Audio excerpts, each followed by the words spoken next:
The inside of the carriage reeked of pine sap and something heavier, like damp fur and sweat soaked deep into old wood. I pressed my back into the velvet cushion and wrapped both hands around my travel bag, gripping it like it could keep me safe. Outside the narrow window, the forest rushed by in dark smears and broken moonlight. Tree limbs scraped the glass, slow and dragging as if the woods themselves were trying to reach in. I shouldn't have been here. The thought kept circling my head, sharp and relentless. 3 hours ago, I'd run into the transport station without thinking, desperate to get away from my father's house and the weight sitting on my chest. I hadn't even looked at the sign above the platform. The attendant barely glanced at my ticket before waving me through. Now I knew why. This wasn't a normal coach. The people inside sat too still. Their eyes caught the dark in a way human eyes didn't. Their low conversations stopped whenever I shifted in my seat. I finally understood what I'd stepped into. This was a packed carriage. My hair gave me away, pale and light, almost glowing when the carriage passed under lanterns. My mother used to joke that it looked like winter wheat in the sun before she left and stopped joking altogether. I'd braided it tight against my head that morning, hoping to blend in, hoping to disappear. It hadn't helped. The woman across from me hadn't looked away since we crossed into Packland. Her gaze stayed locked on my face, her nostrils flaring slightly every time she breathed like she could smell what I was. Human, wrong, out of place. I turned toward the window and caught my reflection in the glass. 23 years old, and I still looked like someone who expected to be pushed aside. My face was soft, plain, missing the sharp strength I saw in everyone else. I flinched at my own image. My father's voice echoed in my head, clear and cold. "You're a disappointment, Sarah." He hadn't even looked up from his plate. "Your sister had a proposal by your age, you can't keep a job." He wasn't lying. I'd been fired from the textile mill 2 weeks ago. Attitude, they'd called it. What that really meant was I'd spoken up when the foreman tried to cut our wages again. The other girls had stared at the floor as I was led out. I didn't blame them. Silence keeps you alive. I'd never been good at silence. That was why I packed my things, why I bought a ticket north toward the settlements where my aunt lived, somewhere I could vanish, somewhere I could breathe and maybe figure out who I was when I wasn't failing someone else. The carriage lurched hard, slamming me into the window. Pain shot through my shoulder, white and hot. The same shoulder I'd injured last winter after slipping on ice while running one of my father's errands. It never healed right. Another flaw, another weakness. "You're far from where you belong." The voice cut through me. I turned sharply. The woman across from me had leaned forward, her dark eyes fixed on mine. Up close, she looked younger than I'd thought, close to my age, but she carried herself with a calm strength that made my skin prickle. Her black hair spilled over her shoulders in thick waves. When she smiled, I saw the edge of teeth that were just a little too sharp. "I'm heading north," I said, forcing my voice to stay steady, "to family." Her smile widened, slow and knowing. "In a packed carriage," she said softly, "that's unusual." The air in the carriage went tight. Every other passenger was listening now, pretending not to be. Heat crept up my neck. Being noticed had always led to trouble. Questions, judgments, pain that didn't always leave marks. "I must have made a mistake," I said, lowering my voice. "I'll get off at the next stop." "The next stop," she replied, tilting her head, studying me like I was something she couldn't quite name, "is Silverpine Estate." My stomach dropped. "The Alpha King's residence," she added calmly. "This carriage goes nowhere else." Alpha King. Even someone like me knew what that meant. Power, authority, the kind that could erase a human without effort or consequence. I swallowed hard and met her gaze, fear clawing up my throat. "Then I'll find another way from there. I'm sorry for the trouble."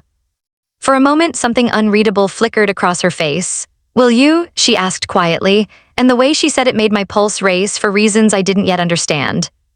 The woman across from me tilted her head, studying me like I was a strange animal that had wandered into the wrong cage. "That's a long way to travel alone," she said lightly. "These roads aren't safe once the sun goes down, especially for someone like you." Someone like me, human, soft, easy to break. I'd heard the stories everyone had. Wolves who'd let their instincts rot their restraint. Wolves who hunted humans for sport or worse. I'd always told myself those stories were fear dressed up as folklore, exaggerations to scare children indoors at night. But sitting in this carriage, surrounded by predators built to chase and kill, the stories felt uncomfortably real. "I'll be fine," I said, lifting my chin. I forced the words out steady, even though my pulse was racing. "I always manage," she laughed. The sound was bright and musical, pretty in a way that made my skin crawl. "I'm sure you do." She leaned back, still watching me with sharp, amused eyes. "My name is Kala," she said. "And you are?" "Sarah." She repeated it slowly, tasting the sound. "Sarah. Since we're sharing a ride, I suppose I should warn you. My brother doesn't enjoy surprises. Unexpected guests tend to unsettle him." "Brother," the word sank in slowly, heavy and cold. "Your brother?" I asked. Kala's smile sharpened. "The Alpha King," my breath caught. So this wasn't just a carriage full of wolves, this was royal transport. I'd walked straight into the center of the pack's power without even knowing it. Kala looked pleased by my reaction. Honestly, I think he could use the disturbance, she went on casually. He's been painfully dull lately. Nothing but work, no fun at all.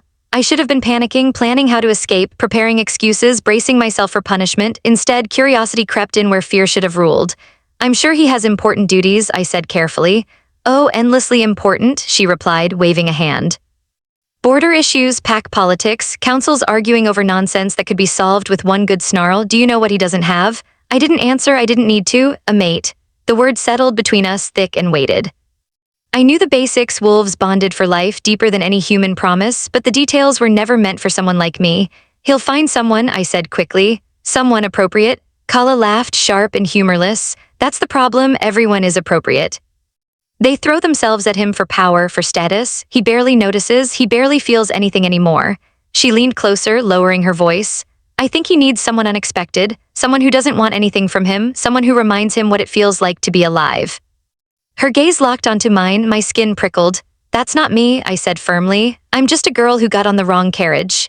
Mistakes can be very revealing, she replied, smiling. You're alone, you didn't look away when you realized what we are. You're either brave or foolish. She paused. Either way, you're interesting. Before I could respond, the carriage began to slow. Gravel crunched beneath the wheels. I turned toward the window, my heart pounding. Lights appeared through the trees, warm gold against the dark forest. Then the estate emerged, towering and unreal.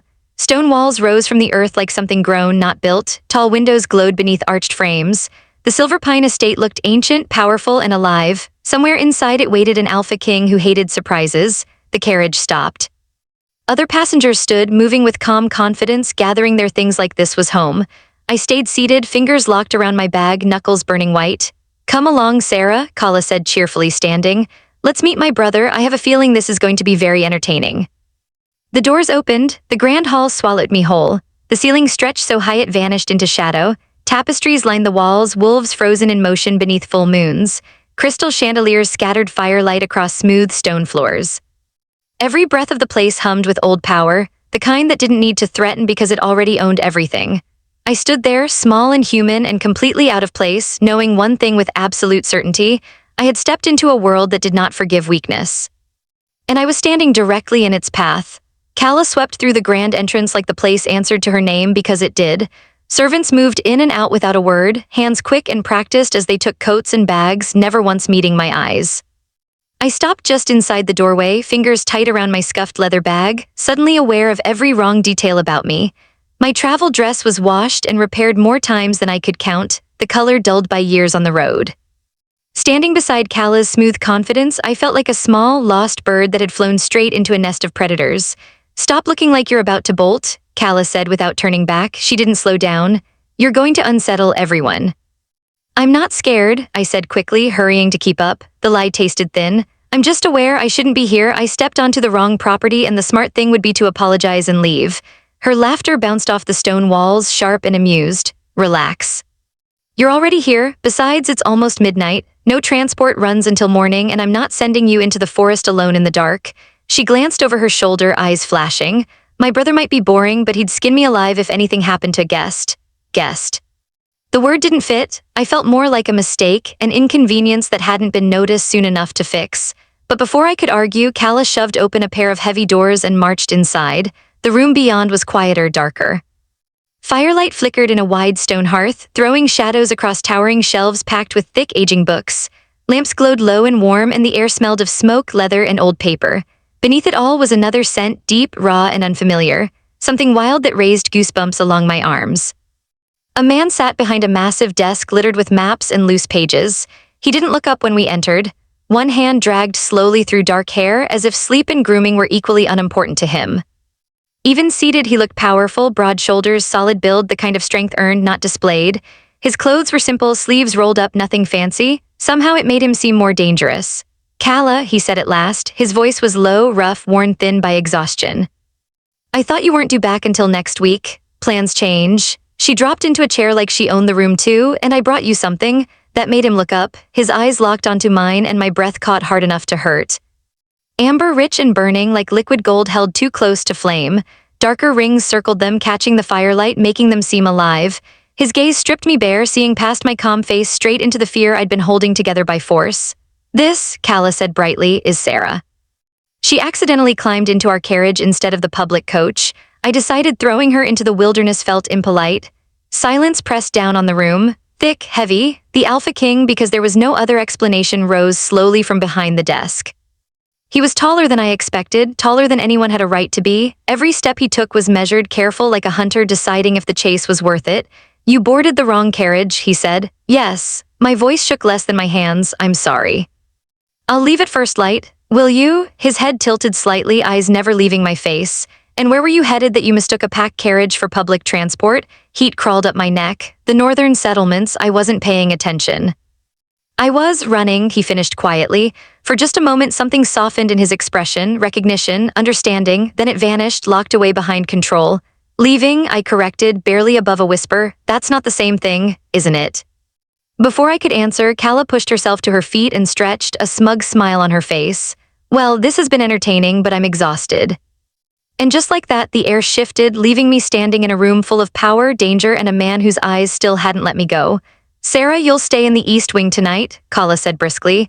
"And Dorian, try not to grill our guest, she's exhausted." "Dorian," I echoed before I could stop myself. The Alpha King's lips twitched, the smallest crack in his calm mask. "If you're staying under my roof," he said evenly, "you should at least know my name." Then Calla was gone, the door closing with a soft but final sound that left the room feeling heavier than before. I stood there clutching my bag like it was the only solid thing left in the world. I had no idea where to look or what to do with my hands. The space swallowed me whole, high ceilings, dark wood, shadows clinging to the corners. And he made the air feel thick like breathing required effort. "Sit," Dorian said, motioning to the chair Calla had just vacated. "You look like you're about to fall over." I wanted to argue, I wanted to look proud, capable, unbreakable, but my legs were trembling and standing this close to him made it worse. So I sat, lowering myself carefully and setting my bag by my feet.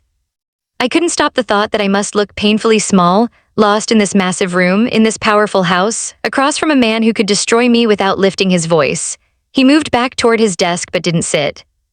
Instead, he leaned against it, arms crossed, eyes fixed on me with a focus that made my skin prickle. "Why were you running?" "I told you," I said. "I was leaving." "That's not the same thing." His voice stayed calm. "Explain." I met his gaze, bracing for judgment. I found none, only real interest. That unsettled me more than anger would have. It made honesty slip out before I could stop it. "Running means you're escaping something," I said slowly. "Leaving means you're walking toward the hope that somewhere else won't crush you the way where you came from did." He studied me in silence, his expression unreadable. "That's a careful distinction," he said at last, "for someone who insists she wasn't running." "I'm good at careful distinctions," I replied. "One of the few things I'm good at. And the others?" The question caught me off guard. No one ever asked that. People usually preferred listing what I lacked. "I read fast," I said after a beat. "Faster than anyone I know. I remember everything I read, even the things I wish I could forget, and I'm very good at disappearing when I need to." His mouth curved slightly. "You're not doing that very well tonight." Despite myself, a faint smile tugged at my lips. I wasn't trying to vanish. I was trying to get on a carriage and start over. Turns out I failed. Or maybe I succeeded at finding something I wasn't looking for. He pushed away from the desk and crossed toward the fire. The flames threw shifting light over his face, carving out the sharp line of his jaw, the tightness in his shoulders. "My sister meddles," he said. "Constantly, she thinks I need distractions." The meaning settled in. "She thought bringing home a stray human would distract you." "More or less." He stared into the fire, the glow outlining his profile. "Calla thinks I've become too rigid, too consumed by duty. She believes I've forgotten how to live." "Has she?" The question slipped out before I could stop it. He turned, surprise flashing briefly before his control slid back into place. "Perhaps," he said quietly, "it's easier to solve problems with clear answers than to face the ones that don't have any." The words hit closer than I liked. How many nights had I buried myself in ledgers and roots and numbers just to avoid thinking about my mother leaving, my father's cold disappointment, the way I never seemed to fit anywhere? "What can't you solve?" I asked and immediately regretted it. "I'm sorry, you don't have to." Loneliness. The word landed between us, heavy and still. When his eyes met mine, the mask cracked, just enough. I saw something raw underneath. "I can manage borders and councils," he said.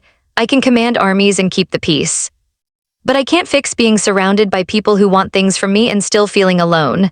My chest tightened. This was an Alpha King, a man feared and respected across packs. And he carried the same hollow ache I'd known for years, the pain of being valued only for what you provide. I understand, I said softly. Being useful isn't the same as being wanted. Something shifted in him, recognition, relief. He moved back toward the desk, but this time he didn't hide behind it. He took the chair beside mine, close enough that I could feel the warmth of his presence. Tell me about the factory, he said gently. Calla mentioned you lost your position. I opened my mouth to answer, then stopped, remembering the way she'd watched me in the carriage like she already knew more than she should have. Her questions had sounded light, almost careless, but they were. She noticed everything, too much really. She's observant, Dorian had said earlier. Then he'd corrected himself with a faint smile. Nosy. There'd been warmth in his voice when he said it. Right now I was grateful for that nosiness. What happened? He asked, so I told him. I told him how the foreman had been skimming wages, slipping coins into his own pocket while we worked ourselves raw, how I'd noticed the numbers didn't add up, how I'd said something when no one else would. I told him how my pay had been cut after that. How I'd argued back and lost my job because of it. I told him about the other girls, how they'd lowered their eyes and stayed quiet, not because they agreed with the theft, but because silence was cheaper than courage. I told him about my father, too. About the way his face had fallen when I chose principle over survival yet again. I spoke until my throat felt tight. Dorian never interrupted. He didn't fidget, he didn't rush me, he didn't look past me waiting for his turn to speak. His attention stayed locked on me the entire time, sharp and steady, like nothing I said was wasted. I wasn't used to that. Most people listen just long enough to respond. He actually listened. His expression shifted as I talked, darkening with anger when I mentioned the foreman, tightening with something close to respect when I explained why I'd spoken up even knowing the cost. When I finally stopped, he was quiet for a beat. Your father called you a disappointment, he said, his voice controlled, careful, but it sounds to me like you were the only one brave enough to tell the truth. Brave or stupid, I said, lifting one shoulder, didn't change the ending. The ending matters less than the choice, he replied, leaning forward slightly. His gaze burned with quiet intensity. You kept your integrity, everyone else traded theirs for safety. That still makes me jobless. It also makes you rare. The word hit harder than I expected. No one had ever called my stubbornness rare. Foolish, yes, reckless, impractical, but rare felt different, valuable, like something worth protecting, not fixing. I didn't trust the warmth spreading through my chest, so I pushed back. What about you? I asked. What truth did you tell that left you standing alone? His laugh came out low and rough without humor. He dragged a hand through his hair, leaving it messier than before.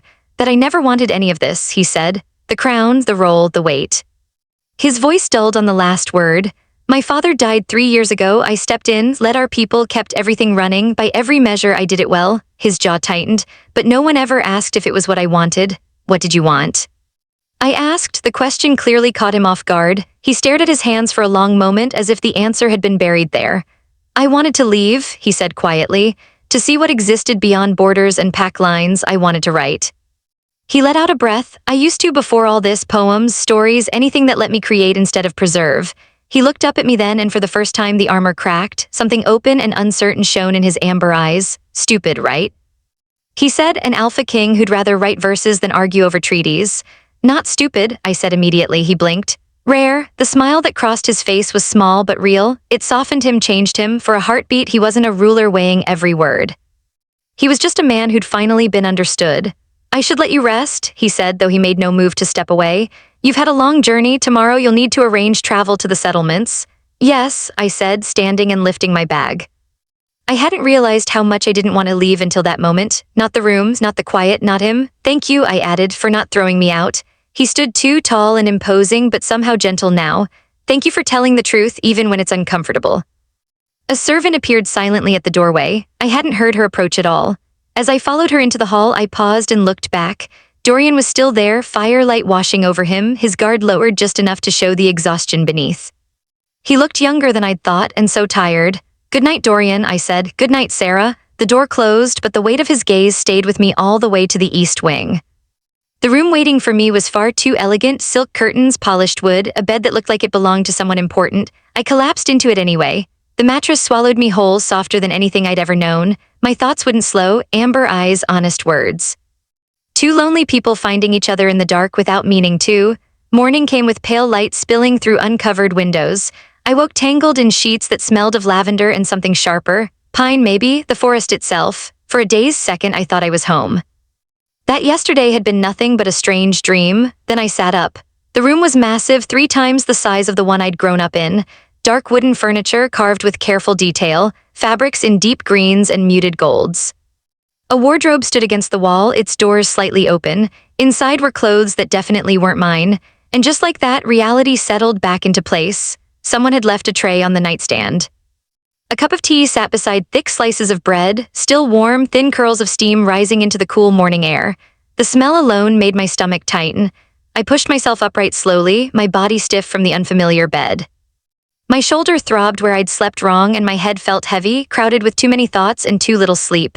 Dorian's voice replayed in my mind, the way he'd admitted his loneliness without meaning to, the way he'd actually listened when I spoke. And that brief, unguarded smile that had made him look almost human. Almost, I couldn't forget what he was, what all of them were. Predators who had welcomed me into their den, whether out of courtesy or because Kala had plans I didn't yet understand, I couldn't say. The sensible choice was obvious: eat quickly, arrange transport, and leave before I became part of whatever game she was playing.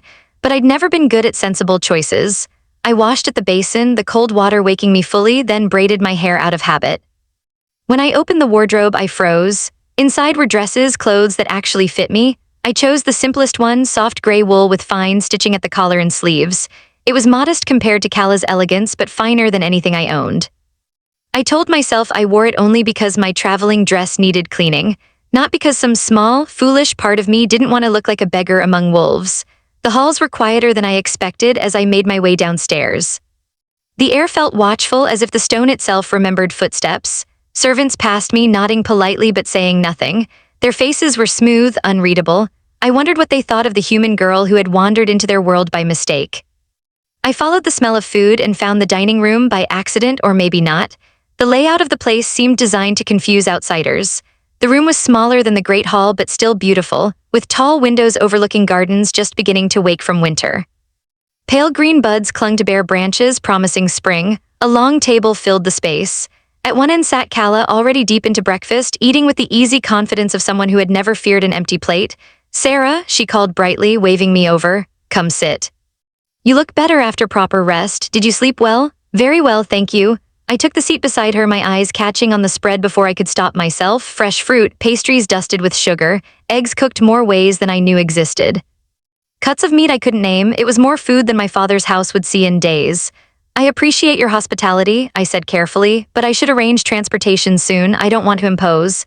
"Impose?" Kala laughed, biting into a pastry. "Don't be ridiculous. You're our guest." She swallowed and smiled at me. "Besides, I've already sent word to your aunt in the northern settlements. She'll be expecting you next week." The room seemed to tilt. "You what?" I asked. "Your Aunt Meredith, wasn't it?" Kala said easily. "I had someone inform her that you were delayed but safe." She sent back the kindest reply, said she's delighted you're coming and that a week's delay is perfectly fine. A week. She had trapped me here with a single message and she knew it. Leaving now would look rude, suspicious, dangerous. I'd never told her my aunt's name. She must have gone through my bag while I slept, read the letter I carried for comfort on the road. I should have been angry. I should have demanded answers. Instead, I felt a slow, cold understanding settle in my chest. "That was thoughtful," I managed. "But I can't stay that long," I added quickly. "I have no purpose here, no way to earn my keep." "Then we'll find you one." The voice came from the doorway, low, calm, controlled. Dorian stood there looking nothing like the restless man from the night before. He wore black from collar to boots, the dark fabric making his eyes seem sharper, more dangerous. His hair was still slightly unruly, as if he'd tried to tame it and failed. "Good morning, brother," Kala said sweetly. "I was just explaining that Sarah will be staying for the week." "So I heard." Dorian crossed the room and poured himself coffee from a silver pot. "I also heard you've been interfering in matters that aren't yours." "Everything is my concern," she replied smoothly. "I'm your sister. That doesn't give you the right to manipulate our guests." They spoke like this easily, tension wrapped in familiarity, irritation softened by something deeper. 1,000 old arguments lived between them, worn smooth by time. I stayed silent, heat creeping into my face. I hated being the cause of their disagreement, yet I couldn't look away. Watching Dorian like this, sharp, protective, clearly affected, made something uneasy stir in my chest. I was in a den of wolves, and somehow I had already become the reason they were baring their teeth. Kala lifted her hands in mock surrender. "I'm not forcing anything," she said lightly. "I'm just laying out her options. Sarah can leave today if she wants." Her gaze slid to me, sharp now, no humor left in it. Though honestly, what's waiting for her out there? A week of travel to reach an aunt she's never even met. She'd arrive tired, broke, and completely alone. I swallowed. Or, Calla continued, turning fully toward me, she could stay, rest, help with the mountain of work my brother is drowning in. Her eyes flicked over me thoughtful. You read fast, you remember everything, those skills aren't common here. I'm not qualified, I said quickly, heat creeping up my neck. You are, Dorian said, his voice cut through the room, calm but firm. He was watching me over the rim of his coffee cup, that same intense focus from last night, like he could see straight through every doubt I carried. You're more qualified than half the people I employ, he continued. I have 300 years of border disputes that need sorting. Treaties that need to be cross-checked against old rulings. My council keeps asking for records I can't find because the last archivists organized everything in ways only they understood. He lowered his cup and met my eyes. If you're willing to help, I'd be grateful. And I'd pay you fairly for your time. The words settled between us, heavy and real. This wasn't pressure. This wasn't a trap, it was a choice. I could leave today with enough money to travel, or I could stay, earn more, and do work that actually mattered. Work that sounded interesting, and if I was honest with myself, I wasn't ready to leave. Not yet, not when for the first time in a long while I didn't feel like a walking list of failures. I'll stay, I said quietly, for the week. If you're sure you want the help. Dorian's smile was small, restrained, but genuine, I'm sure. Calla looked entirely too pleased with herself. Before she could say a word, a man appeared in the doorway. He was older than Dorian, silver streaking through his dark hair. His hands were scarred, deep, uneven lines that spoke of violence survived, not avoided. Apologies for the interruption, he said, his voice rough. But the Northern Border Patrol just sent word, there's been another incident. Dorian's expression hardened instantly, the warmth vanishing like it had never been there. What kind of incident? 3 pack members missing, the man replied. Same area as last month, no signs of a struggle, no scent trails, they're just gone. The room seemed to chill. Calla straightened, all playfulness gone. That makes 7 in 2 months. 8, the man corrected. Another disappeared 2 days ago, the report just reached us. Dorian set his coffee down with careful precision, like he was holding himself together by sheer force. Call the council, he said. I want representatives from every northern pack in the meeting hall by midday. He turned to the scarred man. Connor, take your best trackers, recheck the sites. There has to be something we're missing. Connor nodded once and vanished down the corridor. Dorian was already moving toward the door, breakfast forgotten, urgency in every step. He paused at the threshold and looked back at me. I'm sorry, he said. I wanted to show you the archives myself, but this can't wait. I understand, I said, and I meant it. Whatever was happening at the border was serious. These were his people. Calla will take you to the library, he added. Get comfortable, tomorrow we'll begin properly if she still wants to stay, Calla finished smoothly. I met Dorian's gaze across the room. I'll stay. Something flickered in his eyes, relief, gratitude, maybe both. Then he was gone, his footsteps echoing down the hall with sharp purpose. Calla brushed crumbs from her dress and sighed. Well, that's going to eat up the rest of his day, probably the night too. He'll forget to eat, forget to sleep, just pace and plan until he's half dead with exhaustion. She waved me toward the door. Come on, I'll show you the library, then I have some people to terrorize. The library wasn't really a room, it was a cathedral. 3 stories tall, with spiral staircases curling between levels and massive windows pouring golden light over endless shelves.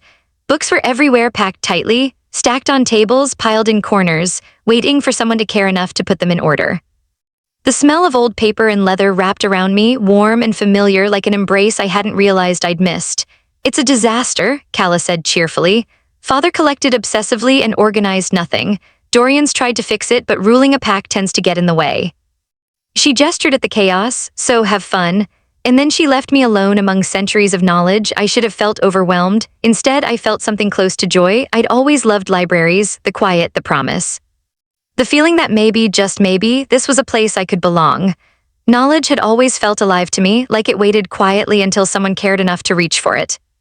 As a child, I'd spent every free hour in the small public library near my father's house, reading until the staff practically dragged me out at closing time. But this place was different. This wasn't limited or temporary. It felt endless. I wandered the room all morning, trailing my fingers along the shelves, pulling books down at random. I found treaties beside poetry, philosophy stacked next to scientific notes and studies of art. Whoever had built this collection, most likely Dorian's father, had been curious about everything. That curiosity had turned these walls into a treasure vault. Around midday, I stumbled into a section filled with old border records. There were hundreds of documents, some so old the ink had faded, written by countless hands over centuries. There was no order at all, just piles of history thrown together. It was chaos, beautiful chaos, and I couldn't resist it. I cleared off a wide table, found paper and ink, and got to work. First, I needed to understand what existed, then I could sort it. Then I could organize it properly. The work pulled me in completely. It was challenging enough to keep my mind sharp but structured enough to calm me. Time disappeared. The sunlight shifted without my noticing, turning from warm gold to deep amber. My fingers cramped from writing. My back ached from bending over the table. I was exhausted and happier than I'd been in a long time. "You're still here?" I looked up. Dorian stood in the doorway, shoulders heavy with fatigue. His shirt was wrinkled, his hair a mess, and dark shadows clung under his eyes. Whatever the council had put him through, it had been worse than Kala warned. "I got carried away," I said, gesturing at the stacks and notes spread across the table. "I've gone through about a third of the border disputes. There's a pattern. Most conflicts happen during spring and fall, right when migration starts, and 3 family names keep coming up again and again, always on opposite sides." He stepped closer, scanning my work slowly. "You did all this today?" I read fast. I stood and stretched, my muscles protesting after hours of stillness. "How did the council meeting go?" His jaw tightened. "Frustrating. Everyone has theories, no one has answers. The missing wolves don't match, different ages, ranks, territories, no pattern at all." He dropped into a chair and rubbed his eyes. "I'm missing something obvious, I can feel it." Without thinking, I moved to his side. "Tell me everything, sometimes saying it out loud helps." So he did. He talked through timelines, disappearances, the lack of clues. He spoke of fear spreading through the northern packs, of whispers questioning why their alpha king couldn't protect them from an unseen enemy. I listened closely, the way he'd listened to me the night before. I watched the tension pull at his face, exhaustion and frustration battling beneath his calm.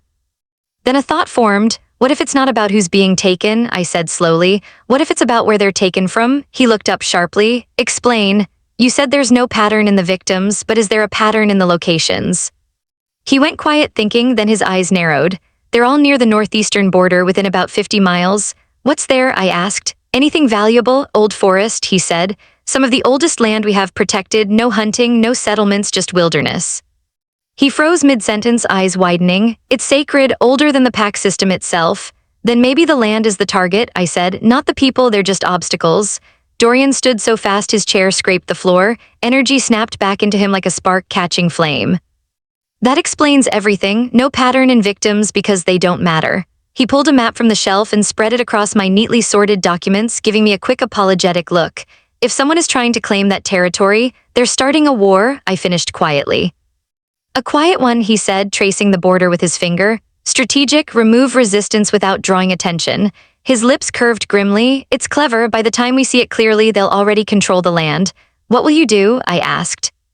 He turned to me, then really looked at me. Something fierce burned behind his amber eyes. "Protective, unyielding, I'll stop them," he said. "I'll protect my people no matter the cost."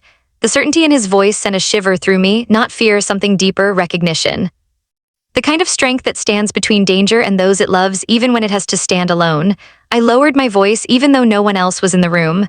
"You're exhausted, you're overwhelmed, and you're scared even if you won't say it." I stepped closer.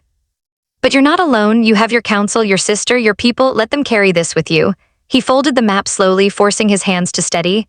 "I know," he said, "but if they see how unsure I really am, what if they lose faith?" I met his eyes. "They'd lose more faith if you pretended to be unbreakable." My chest tightened. Honesty takes more courage than confidence, and it matters. The library was dim now, evening light bleeding through the tall windows. We stood too close, caught in the quiet. Two people trapped under expectations, both afraid of failing at roles we never asked for. Dorian finally smiled. It was small, tired, real. "Thank you," he said softly. "For listening, for helping me see what I couldn't, he hesitated, "for staying. Where else would I be?" I tried to joke, "I still have border disputes to organize." He gave a short laugh and walked to the door, then he stopped, hand resting on the frame, just like he had that first morning.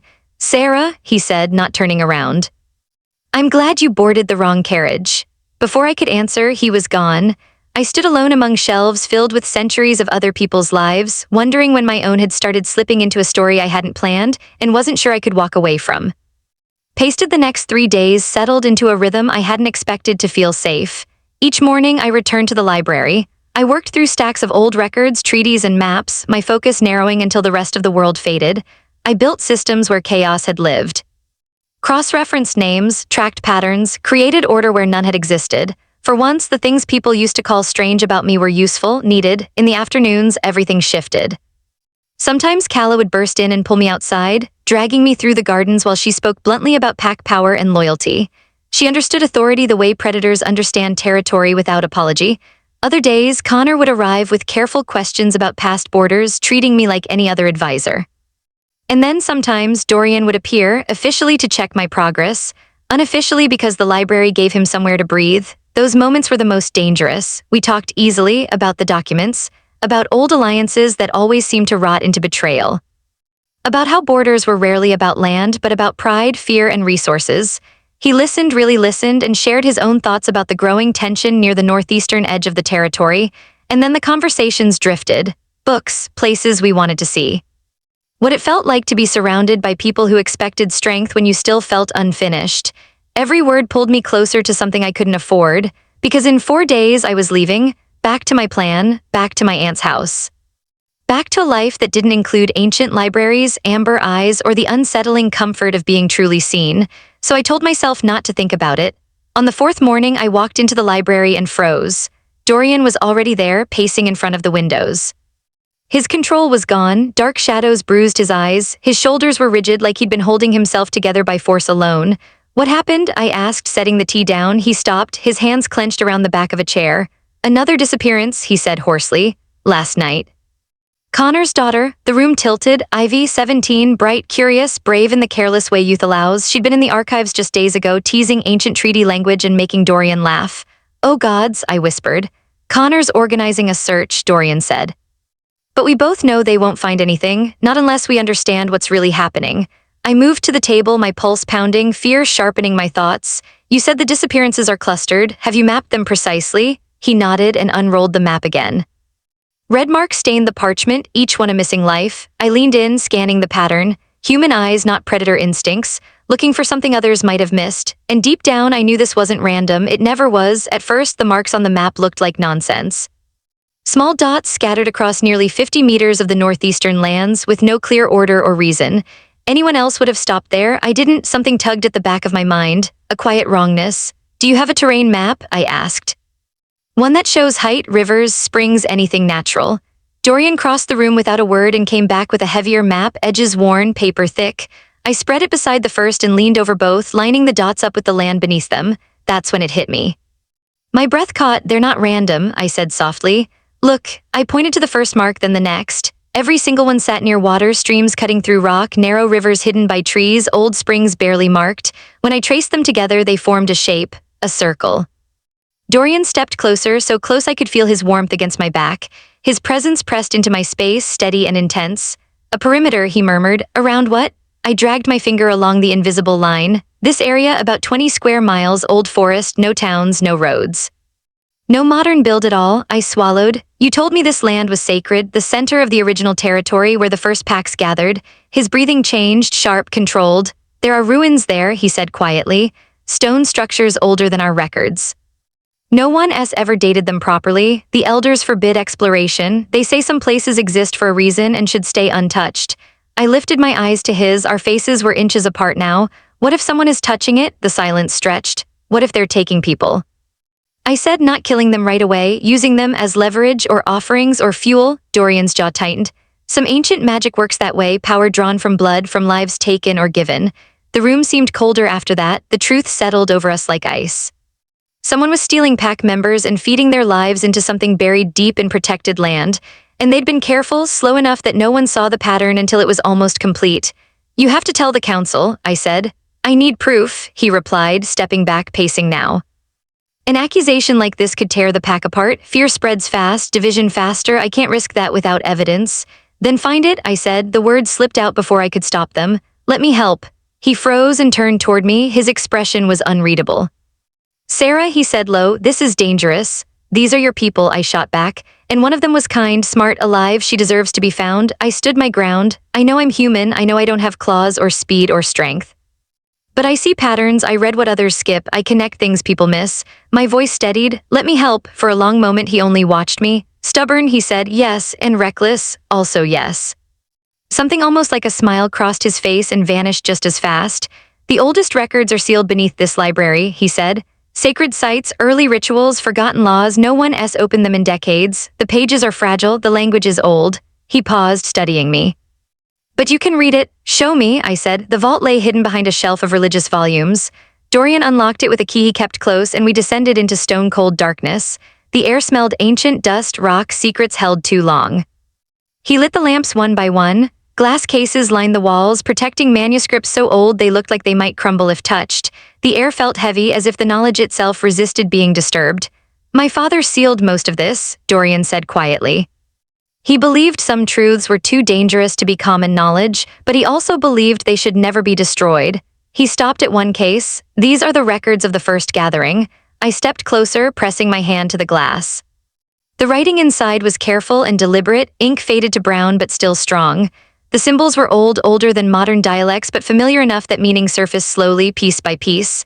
The past was waiting, and whatever was happening now had started here. Can you open it? I asked.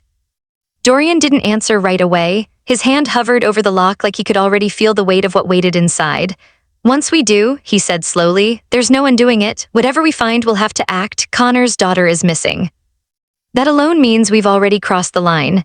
He took out a second key, smaller than the first, carved with fine symbols worn smooth by time. The lock clicked softly. The case opened with a faint sigh, like the air itself had been trapped for centuries. Together, we lifted the manuscript and placed it on a table Dorian brushed clean with his sleeve. I leaned over the pages, blinking as my eyes adjusted to the old, jagged handwriting. Dorian stood close behind me, so near I could feel his heat. It should have been distracting. Somehow it steadied me. It's a covenant, I whispered, tracing the lines without touching the paper. An agreement between the first packs and something else. Something else? He asked. I kept reading, my pulse picking up. Not a someone, an entity, old magic given shape and awareness. It lived in the forest before the packs ever arrived. My throat tightened. It allowed them to stay on conditions. I scanned the list, dread creeping higher with every word. Never damage the old forest, never build past the sacred boundary, and never, I stopped. Never what? Dorian asked, his voice sharp. Never spill blood on the ancient stones. The words felt like ice in my veins. I looked up at him. The ruins you mentioned, they aren't just ruins, they're a seal or a cage. Something meant to keep the entity bound as long as the covenant holds. Dorian's hand slammed down on the edge of the table. His knuckles went white. And if someone breaks it, I forced myself to keep reading. The answer was written plainly, without drama, by someone who had clearly lived through the aftermath. If the covenant is broken, I said, the entity wakes fully, and it takes back everything it believes was stolen, the land, the packs, every life built on it. Dorian swallowed hard. How is it broken? I didn't want to say it, but I did. Blood on the stones, specifically the blood of pack descendants from the original families. My eyes raced ahead. 8 bloodlines, 8 sacrifices, 1 for each promise. Silence slammed down between us. Then understanding hit clean, brutal, unavoidable. 8 people, Dorian said hoarsely, missing, and all tied to the oldest families, I finished. Someone is tearing the covenant apart piece by piece. His face drained of color. Connor's family is one of the 8. Then his daughter is still alive, I said immediately. Whoever's doing this needs the ritual completed exactly, all 8 sacrifices. Until then, the seal isn't fully broken. I flipped through the final pages, hunting for anything useful. There's a time limit. The ritual has to be done within 1 lunar cycle, new moon to full. Dorian pulled a small calendar from his pocket, the kind leaders carried out of habit. His eyes froze. 3 days, he said, 3 days to find the captives. 3 days to stop a ritual that would wake something ancient and furious. 3 days before every broken promise came due. We have to search the ruins, I said. Tonight, before they... No. Dorian shook his head hard. Sarah, I won't drag you into this. You're not dragging me, I said. I'm stepping in. He stared at me. I found the pattern. I translated the covenant. I'm the only one who can read this. My voice didn't shake. You need me? I need you alive, he said quietly. The raw truth in his tone stole my breath. If anything happened to you because of my choices, I couldn't live with that. I reached out before I could think better of it, covering his clenched hand with mine. His skin was warm, steady. But I felt the tension running through him. You don't have to carry this alone, I said softly. Let someone stand with you, let me. For a long moment, neither of us moved. The vault felt smaller, the air thick with something far more dangerous than ancient magic. Dorian searched my face, looking for fear. I didn't hide anything. You're braver than you pretend to be, he said at last. For someone who claims she's good at disappearing. Maybe I'm tired of disappearing, I admitted. Maybe I want to matter for once. You already do, he said. And the certainty in his voice wrapped around me like warmth, even as the forest outside waited, watching, counting down the nights. You mattered to me long before this night. You mattered the moment you looked straight at me and explained the difference between running away and choosing to leave. The moment I admitted how lonely I was, and you didn't try to fix it with soft lies or empty comfort. You mattered when you studied those ancient documents and saw patterns no one else noticed. His hand shifted beneath mine, turning slowly until our fingers locked together. "You matter, Sarah," he said quietly. "To this investigation, yes, but also to," he stopped. "To what?" I asked, barely breathing. His grip tightened just a little. "To me, in ways I don't fully understand, and probably shouldn't, considering you're leaving in 4 days." The words hit harder than I expected. 4 days, less than that now. I should have been counting down, waiting to escape before this place became another place where I didn't belong. Instead, I was standing in a hidden vault beneath a library, holding hands with an alpha king, wishing I could stay. "We should gather the others," I said, forcing my voice steady. "Connor, Kala, anyone you trust. If we're searching the ruins tonight—" "No," Dorian shook his head. His fingers tightened around mine. "Not a large group. Whoever is behind this knows pack movements. They have access to information. The more people involved, the more likely word spreads and the captives get moved." "Then who?" I asked. "You, me, Connor," he said without hesitation. "His daughter is missing. He deserves to be there. Maybe 2 others I trust completely." He paused, then exhaled. "It's dangerous, possibly reckless, but it's the only way we keep the element of surprise." I thought about arguing, about listing everything that could go wrong. Instead, I chose something different. "When do we leave?" I asked. A sharp, fierce smile crossed his face. "Midnight, when the estate is asleep, wear dark clothes, solid shoes." He squeezed my hand once before letting go. "And Sarah, thank you." The rest of the day passed in quiet preparation. Dorian spoke to Connor privately. I watched the older man's face harden as grief transformed into something colder and more focused. Kala drifted in and out with information she claimed came from perfectly normal conversations, which absolutely meant she'd been spying on servants. 2 more joined us, twins named Rowan and Ash. Identical in build and movement, different only in their eyes. Rowan's were green, Ash's were brown.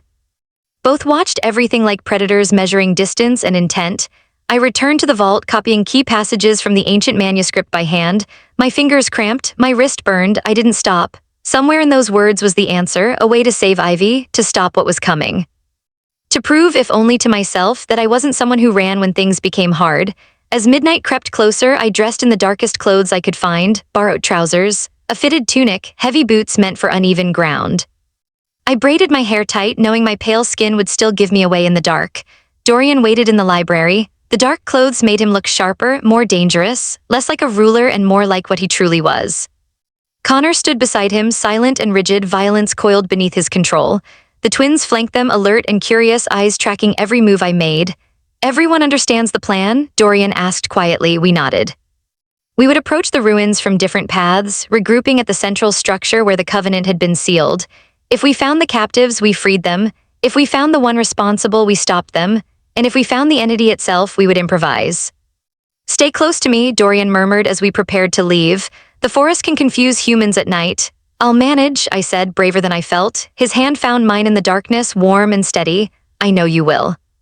We slipped out through a servant's entrance and vanished into the forest. The night swallowed us whole. The forest was alive after dark. Ancient trees loomed overhead, their branches weaving together until the stars disappeared. Moonlight spilled through in broken pieces, painting the ground in silver and shadow. Every sound felt louder, leaves shifting, an owl calling somewhere far away, wind whispering through branches older than memory, and beneath it all something else. A slow, steady pulse I couldn't hear but felt, like the heartbeat of the earth itself, and somewhere ahead 8 lives waited, balanced between darkness and dawn. Dorian moved through the forest like it was part of him, silent and sure. Whenever the ground dipped or roots twisted underfoot, his hand reached back to steady me without slowing. Connor and the twins had already peeled away, disappearing into the dark from different sides. The plan was simple, no talking unless we had to. Sound traveled too far out here. One mistake, one snapped branch, and whoever waited ahead would know we were coming. "How much farther?" I whispered, my voice barely leaving my throat. "Half a mile," Dorian murmured. "The trees will thin near the ruins. When they do, stay behind me." I wanted to say I could handle myself, that I wasn't fragile, but the truth pressed hard against my pride. I had never walked through a forest at night. Never crept toward danger with violence waiting ahead. My strength was in symbols, in words and patterns, not shadows and silence.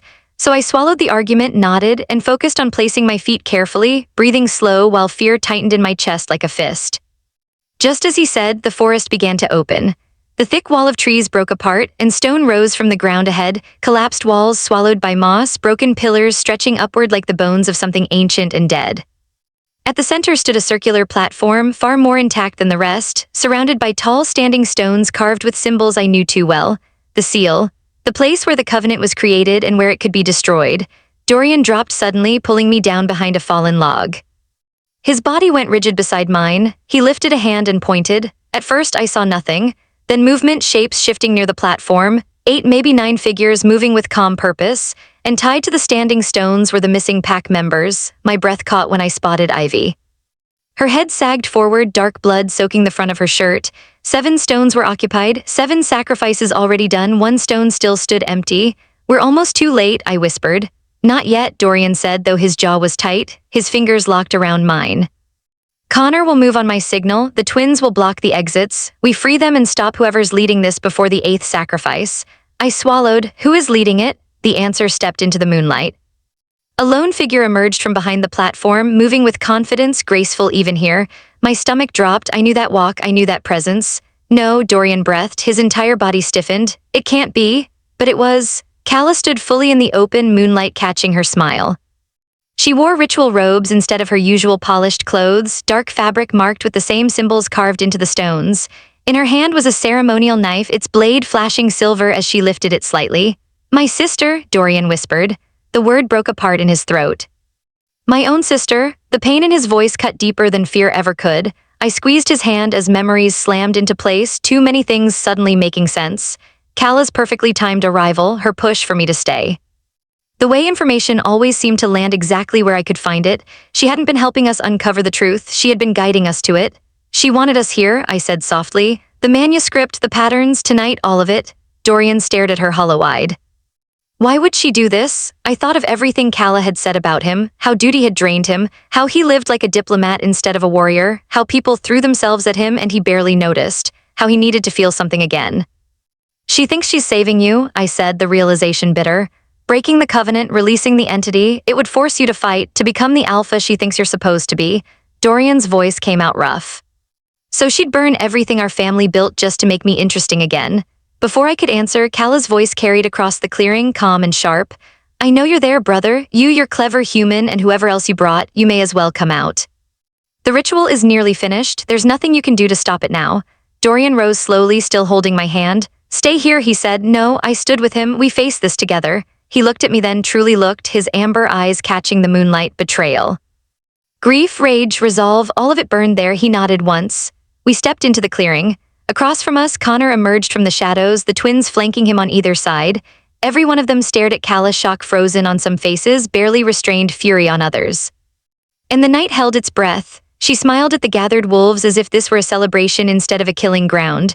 Her calm was unsettling, almost cruel. There you are, she said brightly, right on time, her eyes flicked toward us. I was afraid you'd miss the ending, Calla. Dorian stood beside me, his hand tight around mine. His face was controlled, but I could feel the tension shaking through him. Stop this, he said. Whatever you think you're doing, it ends now. She didn't flinch. I'm ending something, yes, she cut in smoothly. 3 years of sleepwalking, brother, ever since father died. Her voice sharpened. You took a crown you never wanted and buried yourself under duty until you forgot how to live, how to fight, how to feel anything that wasn't obligation. So you unleashed something ancient and dangerous? Connor's voice was low and deadly. My daughter is bleeding on those stones because you wanted to make a point. Calla waved it off. She'll live, they all will. The entity doesn't want ruin, it wants recognition, respect. A chance to renegotiate a pact our ancestors forced on it.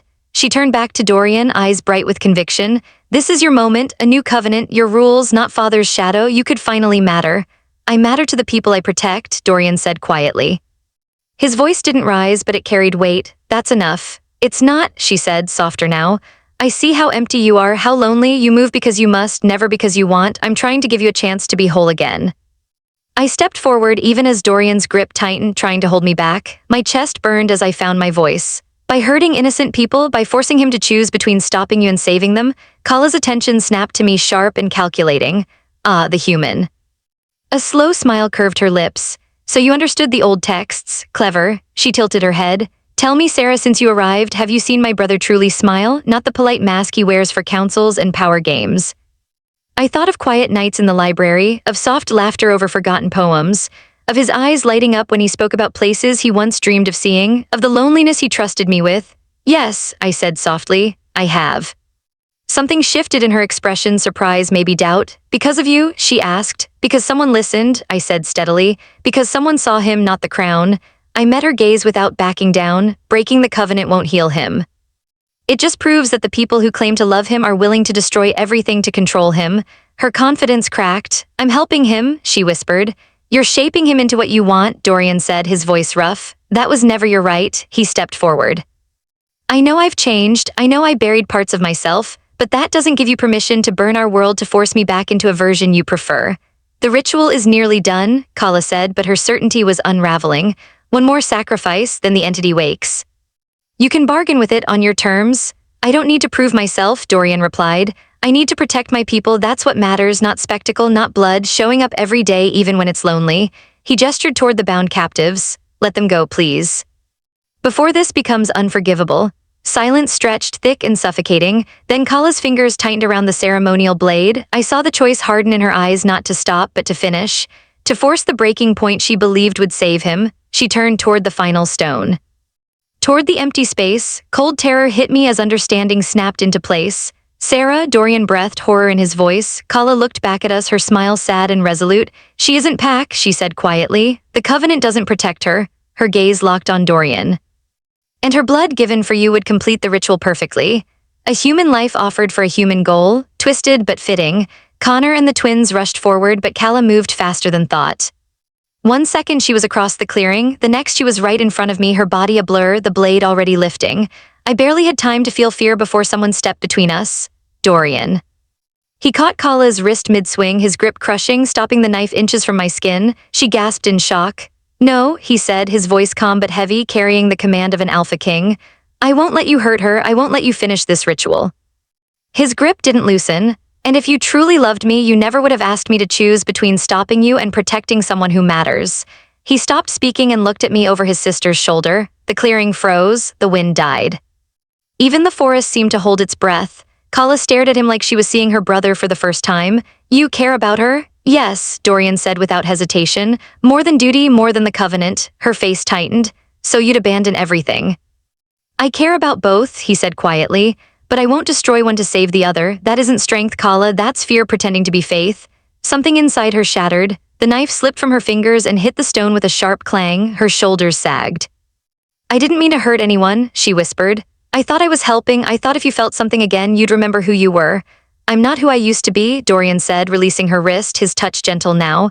Father's death changed me. Becoming Alpha changed me. That doesn't mean I'm broken. It means I've grown. His voice hardened just slightly. You should have trusted me to find my own path instead of forcing me down yours. Kala looked around the clearing, the bound captives, the blood smeared across the stones, the ritual circle she had built with good intentions that had rotted into betrayal. Her hands trembled. What have I done? Something we can still stop, I said, stepping to Dorian's side.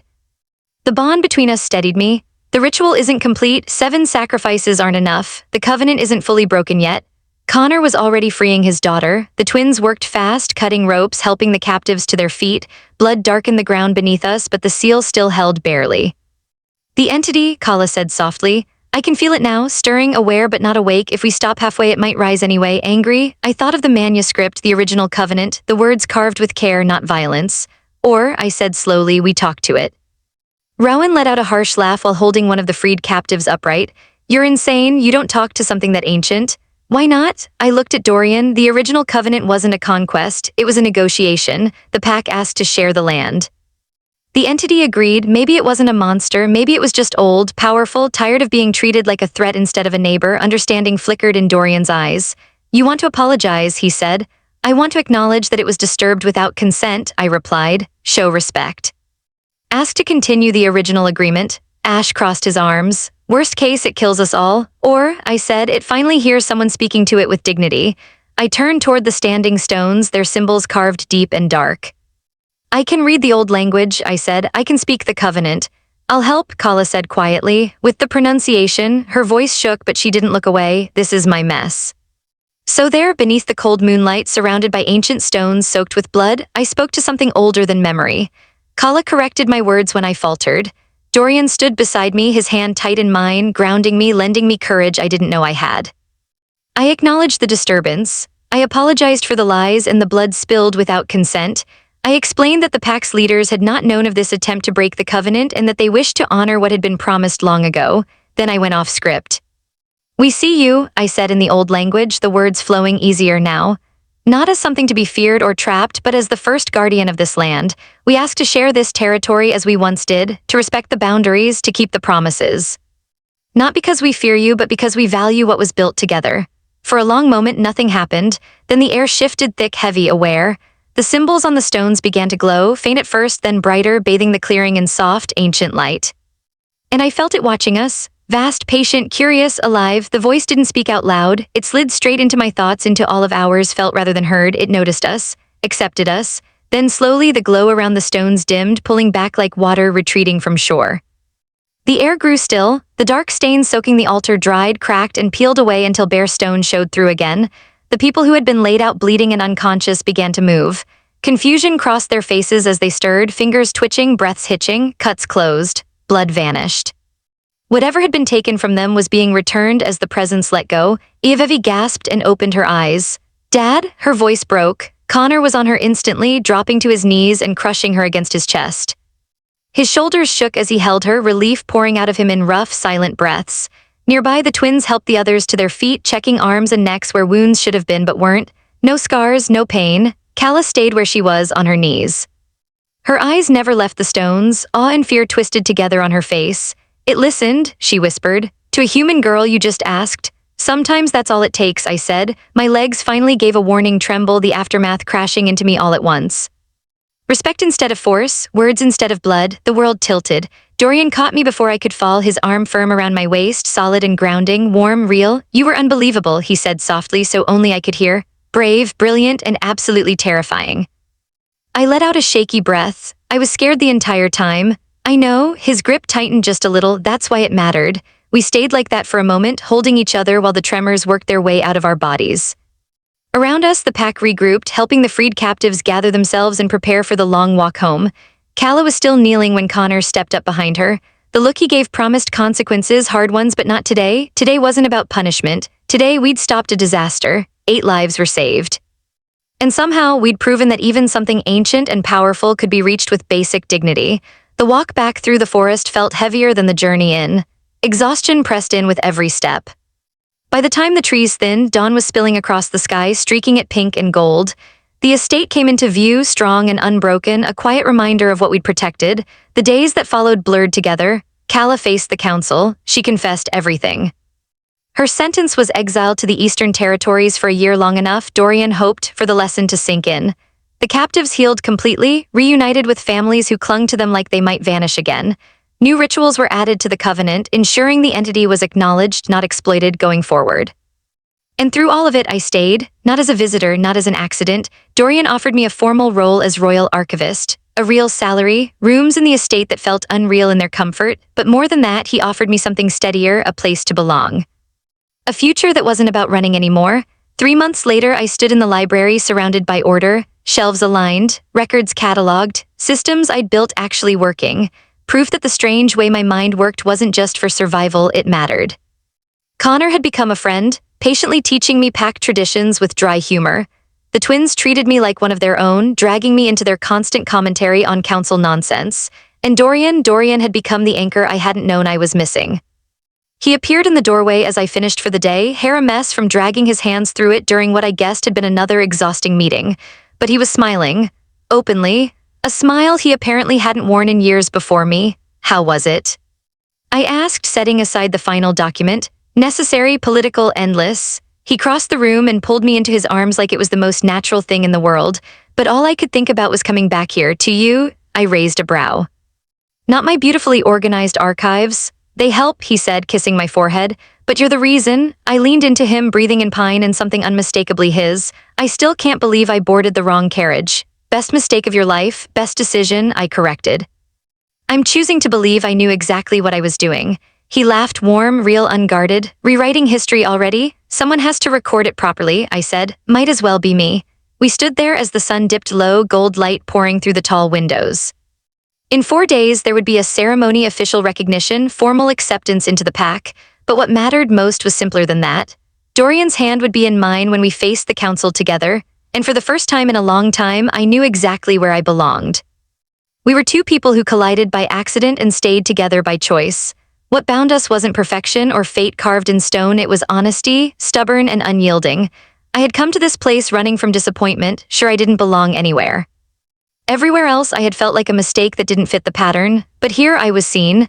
My differences weren't tolerated, they were valued. My strengths mattered. Being noticed felt like a gift instead of a weight pressing on my chest. And I found someone who understood loneliness so deeply that he recognized its opposite the moment it stood in front of him. He cared more about courage than confidence, truth over polish, conversation over conquest.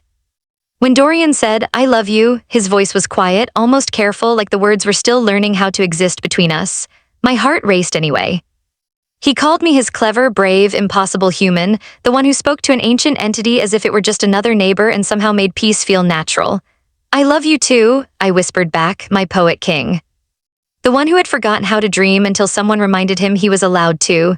Outside the windows, the forest breathed with the wind, old and patient, watching as it always had.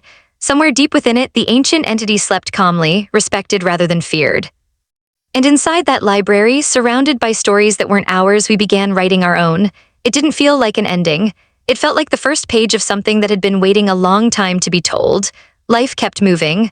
Connor's daughter married the following spring.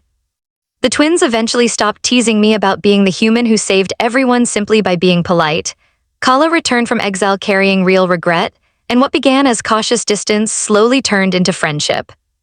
And Dorian and I kept building our life together, learning how to balance duty with dreams, responsibility with joy, the heavy truth of a crown with the lightness of being fully known. Years later, when people asked how we met, I'd smile and say I boarded the wrong carriage. But in my heart, I knew better. I had finally stepped onto the right one at exactly the moment I needed to. It carried me toward a future I never could have imagined and now couldn't imagine living without. Some mistakes aren't mistakes at all. They're destiny, clever enough to wear a disguise.